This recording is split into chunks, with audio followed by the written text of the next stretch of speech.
Welcome back to Beneath the Beat. Let's get into part 2 of our interview with Miguel Sousa. One really cool thing about that is, like, oftentimes when people think about classical musicians, they think that they're always reading music. And No. I remember he did the entire program completely memorized. Yeah. Like, Yes. That's a lot of stuff. And you were playing some stuff. Like, you played, what was it, Prokofiev? Yes. That was crazy. I was blown away. The repertoire was very, very, I loved it, but it was very, physically it was very demanding and mentally. But, that's something I recommend. If you're going for a solo career, you need to play from memory. There's many ways to do it, but you need to do it, because if you're playing from memory and someone else playing with a score, they will always choose you and not the other person. That's what a lot of people. So how did you memorize so much music? I remember everyone in every concert asking me that question. How did you memorize so much music? Because they, even if the music was bad and they didn't like it, but the fact I was playing from memory, that really grabbed their attention. Yeah. You have to sell yourself. If you look at the pop culture, what Lady Gaga, what she did back in 2009, with Wearing Meat and that, she was selling herself. Meat. It was. It was true. It was scary, but it was. I forgot she did that. She did. Back in the 2009, with Bad Romance and wearing those weird outfits. And now look at her career. She's one of the biggest stars ever. Yeah. And she was not. And even when you hear her voice when she's singing that kind of music, and when you hear her now singing her music now, that she has a very strong voice. Right. Back in 2009, it was very popish. It didn't have any. She was not vibrato. It was very just simple pop singing. And she did that because she was trying to get fans. And and you have to sell yourself. You have to sell yourself. And that's not easy. Yeah. Like any music performance that you see, would you want to watch Lady Gaga with her piano reading music, or would you want to watch her playing from memory? Interacting. It's not, just because it has like a more of like a orchestral like classical, it's more classically the genre of classical music. Yeah. Doesn't mean that like it has a different stipulation, it's it's all about music. It's an industry. It's all about music, but it's also, for me, I don't care what I'm watching. I want to see the performer, here's the word again, completely engulfed in what they're doing. I don't feel like I can do that when I'm looking at a piece of music still. Yeah. I personally, maybe there are people that can. I cannot. I have to, anything that I'm playing, I have to be able to, if I have it memorized, then that means if you have it memorized, then you are going to perform it better immediately. Yeah. Because you've already, accent here, blah, blah, blah here. But also then you don't have to think about anything else besides the music and besides being, like Miguel, what you're saying, being in the moment. In the moment. It's so important as a musician, as a performer, to just be in the moment. And again, you might have, I still have memory slips, but I'm good enough that I can fake those memory slips. That if you don't know the music 100%, you're not going to know that I messed up, that I just forgot it. And again, playing from memory takes way more time of practice than just playing with a score. That's just a reality. But the final product has much more quality, and you're way more prepared than just going with your book. Oh, let me just play these tunes and see how it goes. Yeah. It's the difference between performing and going through the motions, which people can pick up. People can really, really pick up on. It's not being genuine. We literally had this conversation the other day. Yeah. It's so full circle. And always treat your audience like they know everything. Do not think your audience is stupid, because they are not. They are not. And people think, oh, they don't know classical music, whatever. No. They know it sounds good. Yeah. Respect your listeners, because they have ears. When Beethoven wrote music, you wrote music for the people, not for the classical trained musicians. So always respect your audience, and you're not respecting your audience if you're not prepared for the concert. Yeah. Preach. And going off the memorization thing, I remember it was my freshman year of college. There was a master class by Joe Burgstahler. Shout out Joe Burgstahler. He's amazing. Really incredible trumpet player. He was saying he also memorizes all of his music, right? He's a solo trumpet player. That's what he does. He's also a college professor. But I was talking to him about like why do you memorize? Like, why do you memorize? And his thought behind it was really different. He said, I memorize because when I have a stand there, I put a physical barrier between me and the audience. And that physical barrier is not allowing the audience to truly get in on the music, as opposed to if you're there. For one, yeah, it makes your performance way better. It makes you practice way more, but it also lets the audience in to everything that's happening. And oftentimes you don't think, I mean, just like a music stand, you don't think that is that much of a barrier, but it really is. It really is. Yeah. No, I mean, I've seen performances where, not to dog on CMU or anything, but a lot of them were at CMU.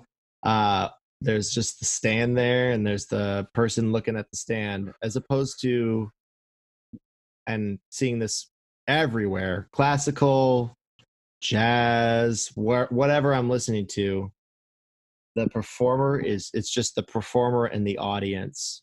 And that is such a special bond that, Zach, what you were saying, can get broken just by having a music stand. Yeah. And again, your quality, your standard of quality should not be limited where you at.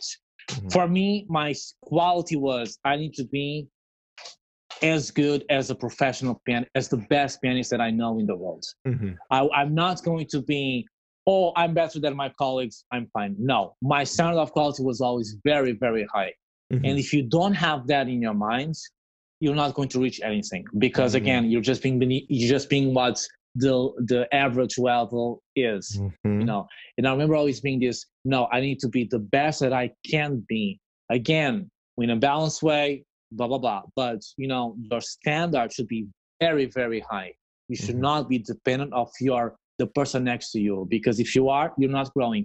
And yes, at CMU, I had, and in general in schools, you see the level kind of going lower and people accepting that. And that's not okay, because you're not doing music. You're just being, I don't even know what you are. You're just faking it. I mean, not even faking it correctly.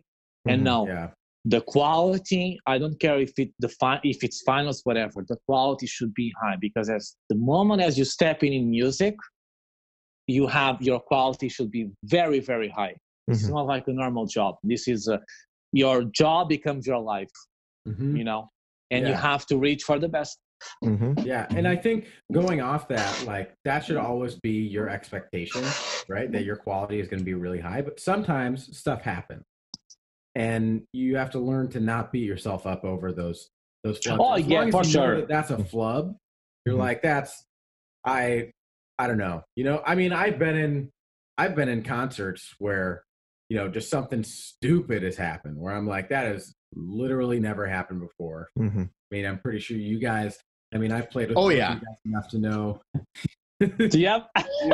That stuff happens. And sometimes you have to let it roll off. Because if you just beat yourself up over that thing, then you're not able to move past it. And look at, why did that happen? Did I not practice that part enough? Was I not practicing the right settings enough? Was I not putting myself in front of other people enough? Was I not playing in front of other people? Is that why when I got to that moment, things weren't right? So you have to be able to move past that to actually look back and say, no, that's what happened. Right. And you also, especially in performance, you have to be able to move past stuff. Like Miguel, what you were saying, you got to be able to move past stuff. If something weird does happen, you have to be able to move past that. And again, that goes to knowing the piece, but also having a level of improv, which I think is super important as a musician. Yeah. Improv when you need to, when push comes to shove. Yeah, I say to everyone that any mistake that happens performance is the right note, because the performance should be unique, should be very, live. I try to do a recording in studio, and I mean, it's just not me, because you have to stop and then you have to redo it and have to stop, and I was just getting so uncomfortable because I was thinking, oh my God, I'm going to make a mistake, and then I have to do it again, and I decided for me recording, I like to record a performance because, I own my mistakes and I like them because I know, they happen, I embrace them and I moved over, but to get to that point, you need to be very, like you said, you need to be very comfortable with, in my case, with my hands, with my brain. And I know how to fake it because I learned to, with all my experience that I have, how to do it, but every mistake in a performance is the right note. I say that, but that should not be an excuse for mediocre performances. That should just be an excuse for good performance. Well, it all comes to like, where's your standard? You know what I mean? And I think everybody who's an artist, you're going to drop some stink bombs at some time, right? But as long as you recognize that's not that's every time. Every time I walk into that bathroom, there's a huge stink bomb that gets dropped every time I walk in there. No, but those things are going to happen, right? And as long as you recognize that is not the standard, and you can look back and say, why did that happen? I'm going to get better from that. Then it's okay. I feel like you can't beat yourself up too hard. I mean, Miguel knows, like. And Andy knows, like I feel like I am my own, besides maybe Haruki, I am my own my own worst enemy, Dude, we got to continue the myth of Haruki. Come on. The myth of Haruki. You got to bring him up once a podcast. Once an episode. Yeah.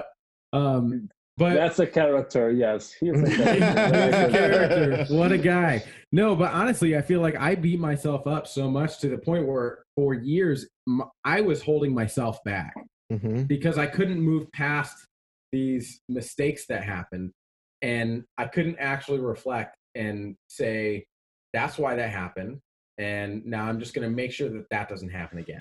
Right. My chops died on this performance. What happened that made my chops die? Oh, I drank a ton of coffee that day and didn't drink enough water. That combined with my nerves killed it. If I'm just like, oh my God, my chops died. You know what I used to do? I used to just go and practice. Like I remember literally after the recital, literally, not literally, after my recital, I went in and practiced because it's like when I'm just like, I need to build endurance. I need to play all the time, And in reality, it's like, I know I didn't drink enough water. I didn't sleep enough. I drank way too much coffee. Other factors. Yeah. Other factors. Yeah, and playing music, it's it's like you're looking at a mural and just pointing all your flaws. Yeah. It really pushes your self-esteem. And I think that I wish we had a better preparation for that. Yeah. Well, I think really a really good way to prepare for that is record yourself. Oh, yeah. Record yourself all the time and actually listen to it. Actually listen. Because when you record it yourself and you listen back, oh, man, you see it. And then when you get to that performance and you know what that is, you've practiced in front of enough people, you've done the work, then you can listen to that recording and you can actually be peaceful. Yes. I didn't listen to a recording myself that I was happy with for years. Right. Yeah. Years. That's a good point. I have a lot of, YouTube videos that I did, and I can tell you, I never heard any full video because it just makes me so uncomfortable with myself. You gotta do it. Gotta do it. Yeah. You gotta sit there and endure. Yep. And I remember listening back to performances, live performances with the band, especially early on.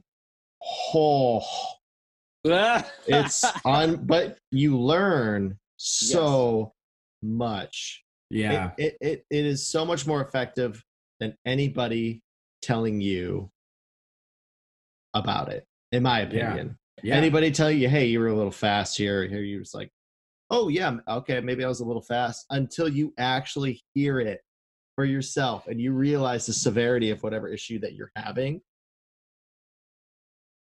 For me, I'm my own worst critic, hands down. After that, it was with a Met for a long time until that tempo just got, till whatever I'm working on just got ingrained into my DNA. Yeah. Not even like to the point where it's like, okay, I gotta move on to something else. It's like a level of mastery. Playing it. You guys know the term, playing it until you can't play it wrong. That type of thing. Yeah. So, dude, on that same line, like listening back to the early Paddlebot stuff is like, ooh, it's for me, like there's recordings of like some of the first times I played percussion in front of people with you guys, and so like I listen back. We're on the road time. Yeah. Like Zach, stop. You gotta stop with that, dude. Yeah. Try to put fills in and stuff. Yeah, but it also is like a really good tool for reflection. Like when we can get those, like we're years away from that now, and listening to a recording of us playing like last summer as opposed to us playing then is like totally different. I mean, my setup alone is completely different, but back then I didn't know what a tumbao was. You know what I mean? So it's like when I can look at that, I'm like really proud of how shitty I was back then, because then I could say, look, I actually worked and I actually got better. Full circle. This conversation's coming full circle right now. Full circle, man. Yeah, full circle, dude. Which, that I remember, Zach, when you started doing that it was so uncomfortable for you because, I mean, you step out of your comfort zone. So I remember you being so nervous of playing and practicing. Dude, to try to. Nervous. I like shit my pants. And then the first time that I played with Paddlebots, I got so drunk. I don't know even what happened. It was like the first time that I played at like a bar with a bunch of really, really killer cats, and it was Halloween. So everyone was drinking. We at the time were all drinking, and I couldn't really hold my liquor that well back then. And so I had like 3 tall beers, and I was like, whoa, dude. Why do I feel like I'm behind the beat? Oh, it's because I am. All good stuff. So speaking of live performances, we're going to share a little bit of... So we have this segment on our show that we call YouTube. Oh my God. So this is Beethoven Sonata number 23, Opus 57. Did I say that correctly? Yes, sir. It's 25 minutes long. We're going to listen to the whole damn thing. Here we go. I'm just kidding. Here we go.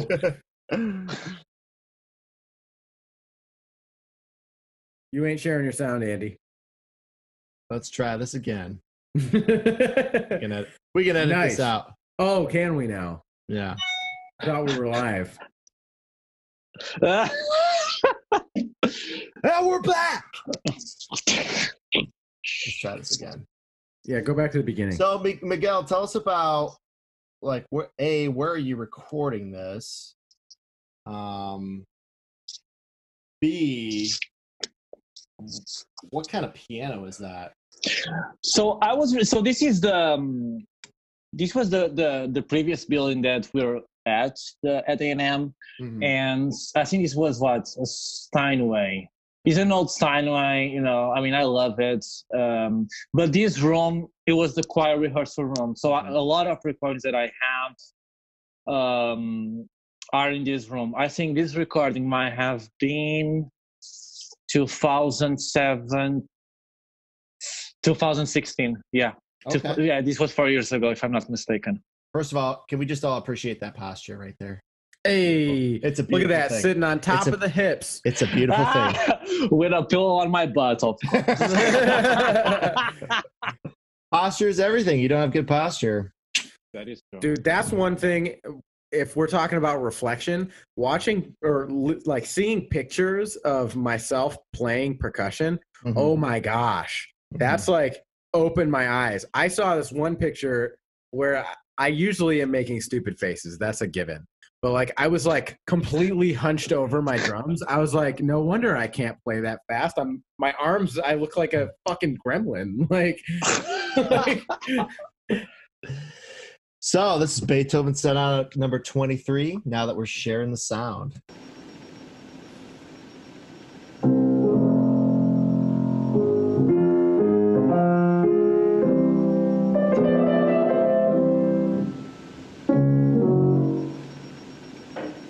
Oh wait, that was a. Oh, I What's forgot that? to cut that. That was.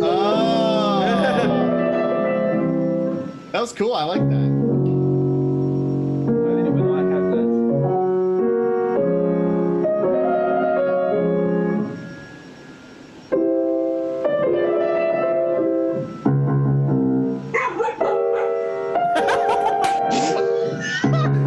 Matching rhythms.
I was like, wait, it's like, man, I don't want to, I don't know where to stop this video.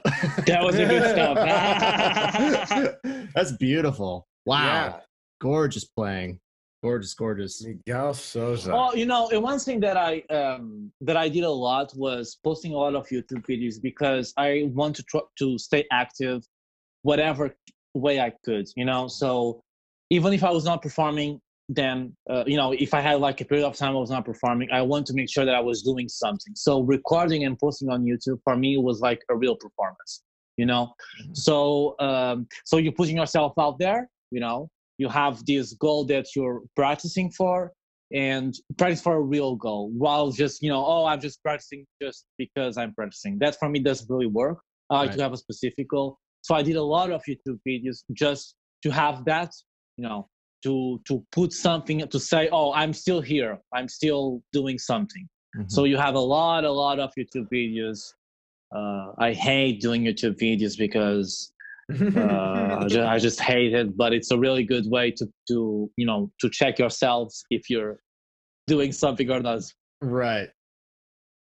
And just the idea of putting it on a place that everybody goes to, like the amount of just traffic that YouTube has. You know, one thing that I think YouTube, when it started out back in 2008, 2009, I remember, and you have, you know, my first recording on YouTube that I did specifically for YouTube. I got maybe 6,000 views. I mean, the quality, the audio quality, it was just audio. The quality was so bad. But with the time, I feel that YouTube can be a very good tool, but also can be a very damaging tool for us, because people now, why should they bother to go to a concert when they can have online, you know? And I feel that YouTube has now, you know, it has this particular factor that really puts your work as a performer. How can you convince people to go to a concert?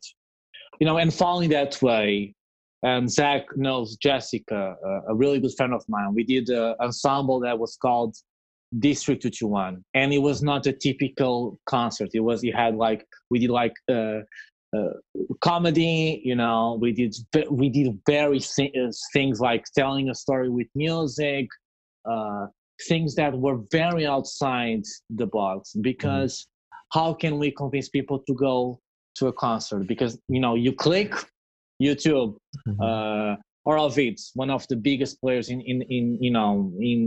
the piano history, and you can have, you know, free access. You don't have to pay anything.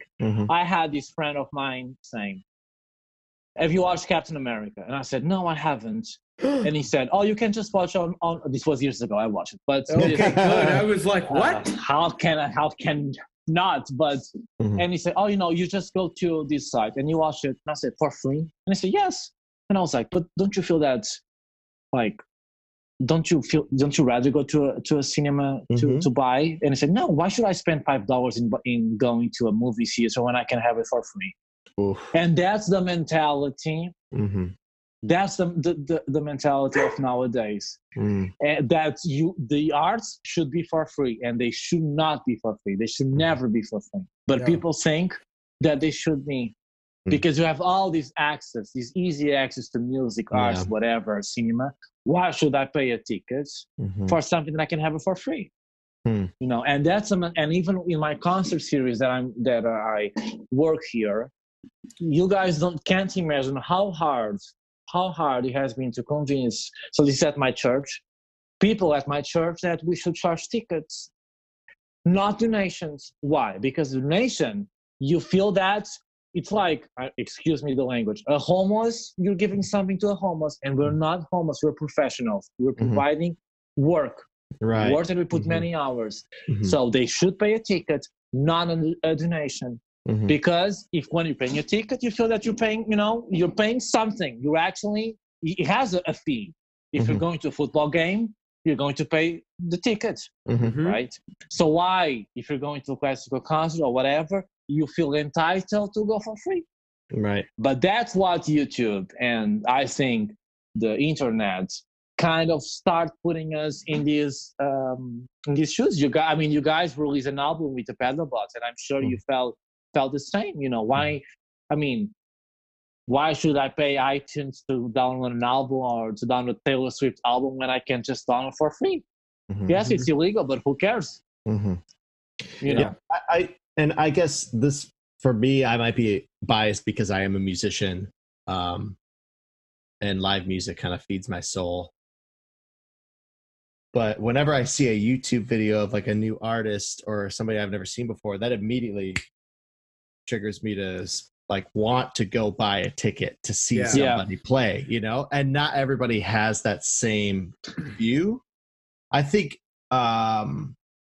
websites like Patreon, you know, things like that, where people can donate to an artist or donate to somebody who is a creator.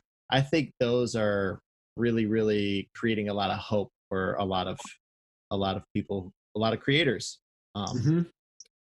And it's actually kind of surprising when I was doing my research on Patreon, the amount of people that are willing to give money. But, you know, I've never thought about it that way though, Miguel, as far as, you know, giving money. It's like you're giving money to the homeless. No, this is a job. Like, we are working. Yeah.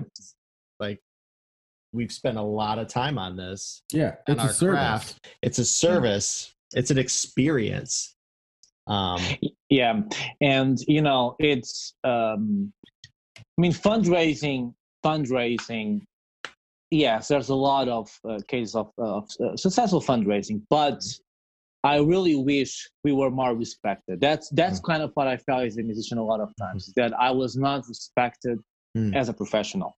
They say, "Oh my God, you play so well! It's so beautiful!" Blah blah blah, but it's not respected as work, you know. So when you're last summer, a year ago, I was with this ensemble that I was telling you guys, with Jessica. We were doing a summer festival in Pianist, so north of Michigan. I mean, and you guys can't imagine how much stuff we had to invent and to create just to say, okay, we're providing something different. We had people, I mean, and yes, we're charging tickets, but I mean, we barely had maybe 30 people in a room, you know, and that was very sad for us because, oh my God, how can we convince these people to come, to leave their house, their comfort zone, to come to a concert? And us musicians, yes, like you said, Andy, yeah, if we hear something new, we want to, to go for it. But I mean, I can be honest with you. The last time I heard the piano recital, like that I was actually in the room, maybe it was at CMU, and that was 5 years ago. And I mean, if I have the patience to go to a recital, I'm going to be honest with you. No, it doesn't get me. You know, I mean, I'm tired of hearing the same music, the same repertoire. I'm, why bother? Why leaving my house, driving, to use or whatever to do it? And I'm a musician, and I'm saying, and I feel very embarrassed to say this. Well, so I now, wonder, go ahead. I just wonder if that means that innovation needs to happen, because like one thing that you said is tired of hearing the same music. And there's obviously a place for the history of that music, right? But I feel like there's not as much new stuff that young people are playing. You know what I mean? It's not like when you hear classical music, it's not like very rarely is it a concert of like a classical concert that is entirely original music. And I think that has something to do with it. I think the less we think about categories, putting music in classical, pop, jazz, and so on, if we start looking at the hybrid thing and saying, okay, I have this show. I stopped calling concerts. Now I call it a show. Because a show, you can put a lot more stuff in the show than just a recital, right? So this, in my opinion, is what you have as a musician to think about. I'm not a classical musician. I'm not a jazz musician. I'm not a pop musician. I'm just a musician. So the more you can include, the more variety you can include, the better. And because these categories they don't happen anymore. They are just not valid because you have so much offer. I mean, tomorrow morning, the first thing I do when I turn off my computer is, check my email and go to check YouTube and see what's new. That's how I might get my new stuff. And, they're going to say the news, the new music, the new whatever. That's how I'm getting my news daily. It's through YouTube. And, so how can you compete with so much as being shared daily? You have to have something unique. You have to have a show. Stop with the tags. That's something when I came to America that everyone likes to add tags. Or you're a straight, or you're gay, or you're bi, or you're this, or you're this. And instead of thinking about just belonging to, in case, being a person or being a musician, and just thinking how much you can just explore, because that's the way people want to see something. They want to enjoy something that is new.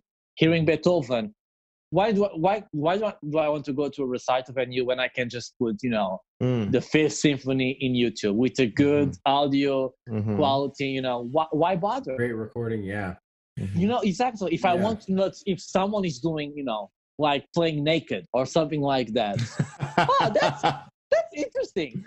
Yeah. Well, in that same vein, shout out again, Joe Burgstahler, man. The end of his concert that he put on same day as the clinic that we were talking about earlier, the end of the concert, okay, so this is like a classical trumpet recital, right? We were in Staples Hall, which is like the biggest music hall in Central Michigan, right? As far as in the School of Music. And that place was packed, right? And at the end of the concert, he got a standing ovation. People were screaming. I've never seen anything like it at a classical concert. People were screaming. They were yelling, encore, encore, encore. And he came back out. This was like one of the craziest things I've ever seen. He came back out and he came down in the audience and he's like, okay, so this half of the audience, I want you to sing this note. And he's like, duh. And then he's like, this half I want you to sing, duh. And so he's got that like fifth there, and then he just improvises on top of it. That was his encore. Wow. I'm like, that was absolutely incredible. That was an experience that I will remember for the rest of my life. Like, especially it was just such a transformative experience for me where I was at in my own playing and seeing that done. I was like, I want to do that kind of stuff. Like, that stuff is cool. You know, he like broke the mold of what I thought a trumpet recital was. You know? It's like, and things like that, I will pay money to see that every day. Exactly. It's you know, even the concept of recital. I mean, the concept starting back in the 18th century, 19th century. You know, we're talking about centuries ago. It's just not a valid thing anymore in the 21st century. Yeah. So, you know, if you do those, you know, playing in the dark, doing things like that, I mean, just, it might sound stupid, but that's the way to go. And again, if you want to sell the tickets, you really need to explore what you can do to sell a ticket. You cannot expect just doing the typical thing to gather people. If you want to be able to get income, you know, with what you're presenting, you really need to step out of your boundaries. Well, and that's not comfortable. I think, especially people studying music now, studying music performance, there should be classes that are offered as a part of your undergrad or whatever that is like marketing classes. How do you market yourself in today's day and age? Like knowing the ins and outs of Instagram, knowing social media, how to work social media to your favor. But I'm not going to sit here like doing stupid shit. Really helps. It really helps get the views in. It does, you know, and I mean, going back to the marketing thing, you know, I've always been very, you know, I always been a starter. I like to start everything. You know, marketing, I mean, I don't think marketing is a very new concept in Portugal too. So I was doing these things without even a name. You know, but exploring when YouTube started, I really explored that. You know, when Facebook started, I was exploring that. I mean, and if you go back to I created Facebook back in 2009. I mean, the things that I was trying to do, it's interesting. I was trying to share recordings on Facebook. I remember writing an article about it. I was trying so much, but that taught me how to explore audience and what you can do to target certain type of people, certain type of audience. And the more you explore, there's no reason. Nowadays, you have to have a social media presence. If I have this name, Zach, and I go to Google and I don't find a website, I say to myself, this guy is not legit. If he doesn't have a website, a .com website for me is not legit. And that's just the reality. If you can't find online information about someone, it just means that they don't exist. If I look to an artist and their last calendar was 2018, for me, I say, okay, they're not here anymore. Because, I mean, there's no reason to not be updated. So there's one thing that you said where I'm not sure if you intended it this way, but I think it's a really good point. You said if you don't have a .com website, that .com, that's authority. Yes, if that's legit. Websites you see out there that are like .co, .uk, .xyz or things like that. And if I look at a website and your website is .xyz, I'm also thinking you're bullshit. Yes. You know what I mean? Yes. Take the time and research that domain, because you can probably find one that's close that is a .com or .net. You know what I mean? Do you know, having just those free websites, no. For me, that's not professional. You cannot present something that www.miguelsousa.wix.153.com. For me, that's not legit. No. And I remember before having my official .com website, I had a free website. Me too. Why invest on that? Exactly. But no, you have to invest in your career. In order to get something from it, you need to invest. And if you don't have a .com website, or Instagram, now for me that was a new world. I'm just now exploring Instagram, and I know that's a huge thing. If you don't have Instagram, you're not there too. So it sucks. Who wants to post every day that, oh, I'm doing this? Sometimes it's annoying, but you have to, because or else you're not there. This is something that in my business, I preach to anybody who's thinking about becoming my client, or anybody who's struggling with their social media presence. There's one thing, because there's a lot of people straight up, and especially in the music industry, most of us can't afford to have somebody manage our social media. Like, we can't just send videos over and have somebody do it all, right? So there's resources out there that are relatively inexpensive, that are really, really incredible resources. So for like buying a domain, first of all, there's this resource called namescheap.com. You can go and search domains. You can buy a domain that, I think the cheapest domain I ever bought out of there, which it was a .com domain, it was like $7 a year.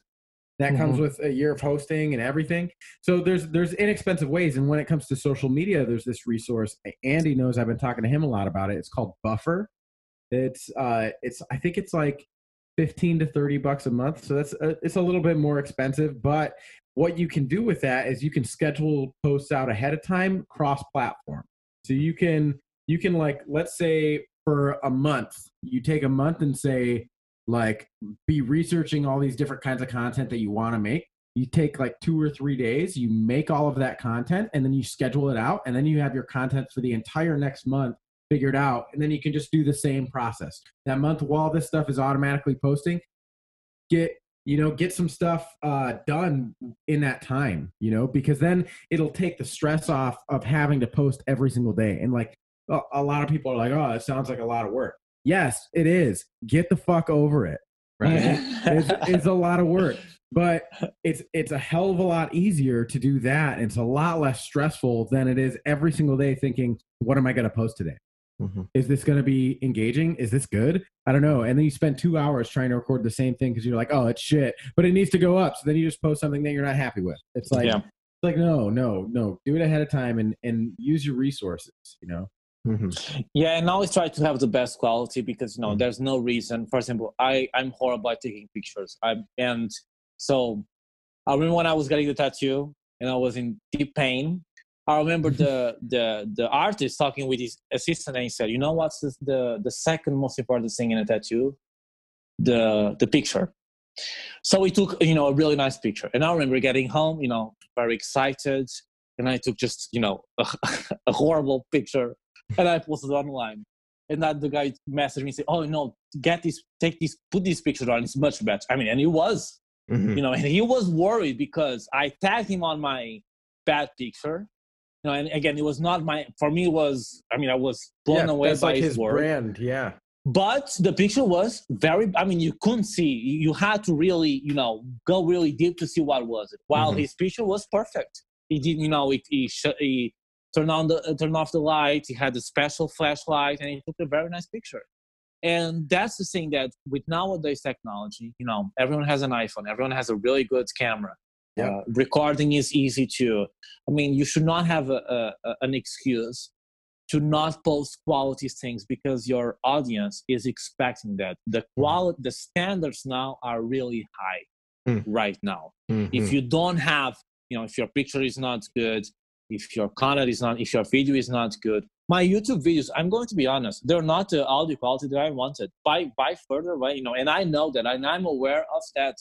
And I've always had this confidence, I need to get better at recording piano, because it's not a complex subject for me, but it's something that I have to put the time, because there's, again, no reason, no excuse to have bad quality. There's not, because you have so much offer. How are you going to stand out if you don't have anything that you can actually be proud of it? Yeah. And Zach, going off of You mentioned the word like innovation.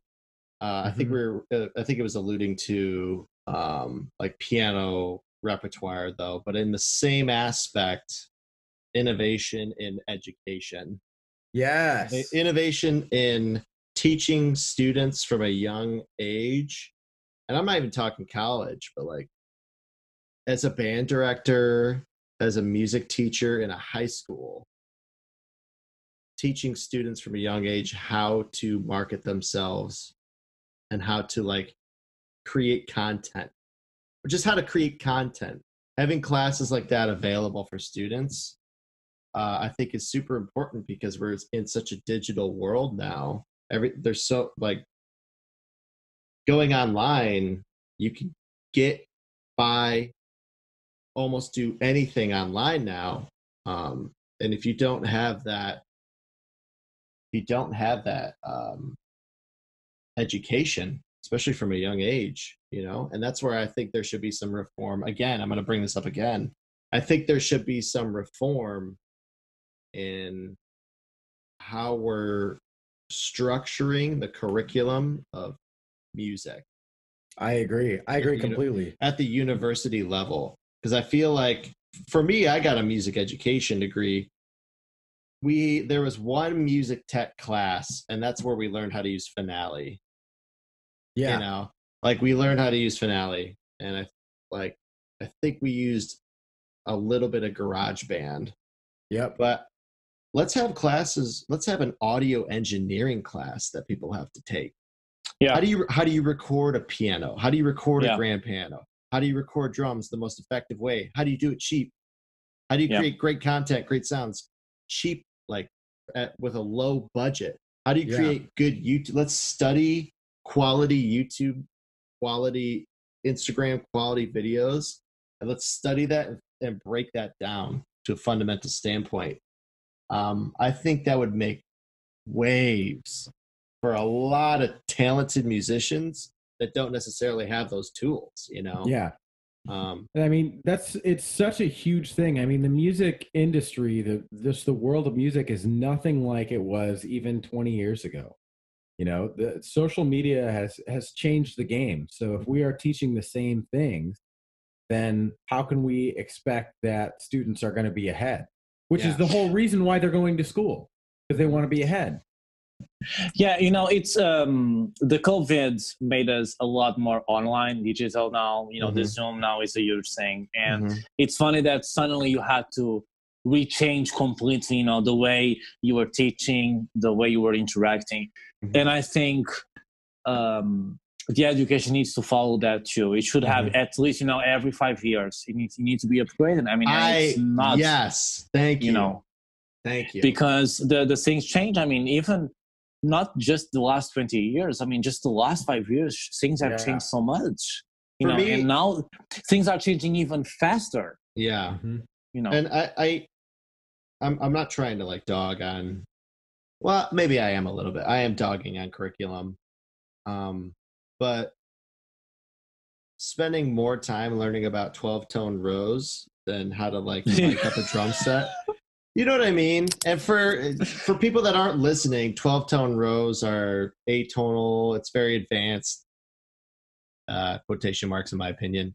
But we're learning more about that than we're learning about how to put our skill sets in the forefront for people to enjoy. Because at the end of the day, what are we? We're musicians because at some point we were touched by somebody playing music, and we want to do that for other people. It's an experience, you know. It's experience. We're creating experiences for people, and this is why I believe live music will never die. I don't think live music will die because we are creating experiences for people that universally will affect anybody. You know what I mean? Even if you might have your 20-year-old college girl, she listens to this kind of music. You might have this 45-year-old, this guy who listens to that music. You might have whoever listens to whatever music. But at the end of the day, they're still listening. Yeah. You know? Going off of that, it's like the live shows that I go to are full experiences. Like they are full ass experiences. Like Andy, do you remember the Anderson .Paak concert at Meadowbrook? Were you at that one? Oh yeah. Yeah, like that concert was crazy. Not only were Jesse Reyes and Thundercat on that concert, because oh man, they're both incredible.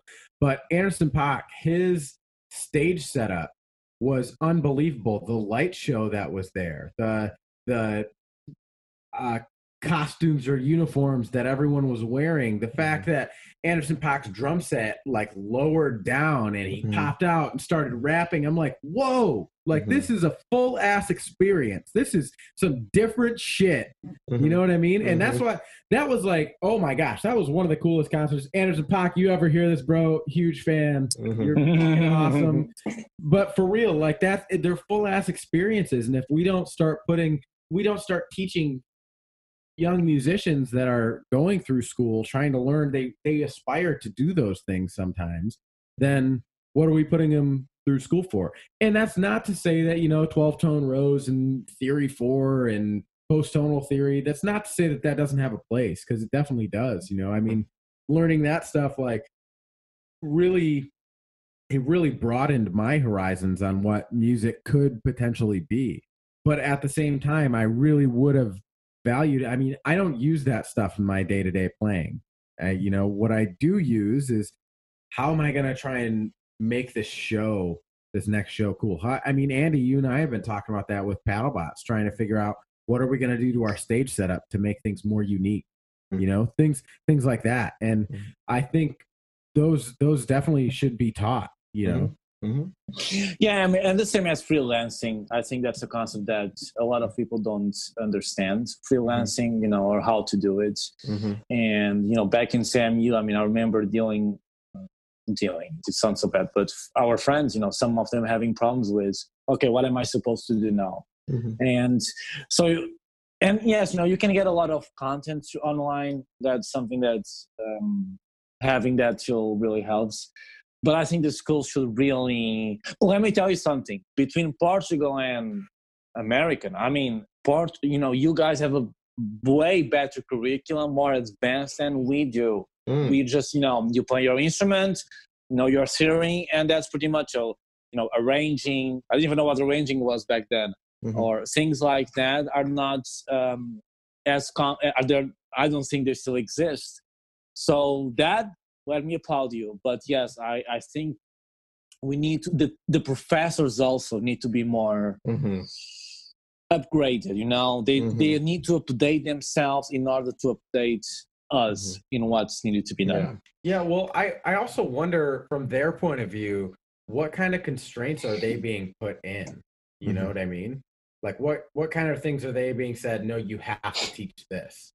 And what kind of things are they deciding? There's a lot of yes. I honestly don't know. You would know more than me. Yeah. I think yes. I think you have some. I think in college is easier. You don't have that much constraints when you're doing your syllabus. Now, for example, back in high school, there's a lot of policies. A lot of paperwork that you have to follow, especially when you have that standards tests that you have to take. It's very hard to do things outside the curriculum, because your student, if he doesn't get the grade, the teacher is the one to blame. Yeah. And that's another thing that, to be honest, I when someone tells me that he wants to teach, I mean, I tell them, are you sure? Because teachers are not they are not respected. No, it's very sad, but they're not respected. They're the ones to blame for everything. If the kid behaves bad, the teacher is the one to blame. Right. If the kid doesn't have the grade, the teacher is the one to blame. If the class does not respect the minimal grade that it needs to get, the teacher is the one that needs to be fired. So there's, in college, I think that's easier. We're not in that point. We're in the point that you might have to justify failing someone. I think that there are cases like that. If the student asks you to justify the note, you have to justify it, which back in those days, that was not the thing. But being a high school or middle school teacher is very difficult. So I can see having problems with, you know, doing the curriculum that you want, because you have to fulfill all these requirements that it's my best trick. You have to fulfill these requirements that if you don't fulfill, you're fired. Yeah. You know. Well, you know, I think this is a good point to call it, you know, because we still my have battery is dying. We're 5%. It's 9:00 here right now, and you know, I think this is a good time. So Miguel, thank you so much for coming on. You know, I really enjoyed having you on. Thank you. A lot, you know. It's amazing just learning so much from every single guest. I learned a lot today too. I love your perspective on a lot of things. I love how stern you are on them too. I think that's a wonderful thing. There's a lot of people that have their opinions. You're like, yeah, you maybe it's like, no, this is the way it needs to be. I love that. I think that's wonderful. Yeah, you tell that to Zach. I'm the one who had to live through that. Come on. No, Miguel. I mean, thank you so much, guys. I really think what you're doing is awesome too. Let me applaud you. I really, I'm excited to hear the other podcasts that you have as well. You know, Zach, I know very well Zach, and I saw him changing throughout these years, and I love what he's doing. And Andy, it's so good to see you doing you too, doing this as well. You know, and I mean, it's great. You know, for the listeners, we all know our faces. The last time I saw Andy was 5 years ago. Yeah, it was 5 years ago. Zach, at least 1 or 2 years ago. And you know, it's so refreshing to see old faces and see what they're doing, you know, because I can't have this conversation with people here. Right. I can have them with my dogs, but they are not going to listen to this. So, you know, so it feels very good to the soul to have these conversations too. So I really appreciate you guys for that. Yeah. Well, thank you, man. We'll have to have you on again in the future. Yeah, absolutely. Yeah. Absolutely.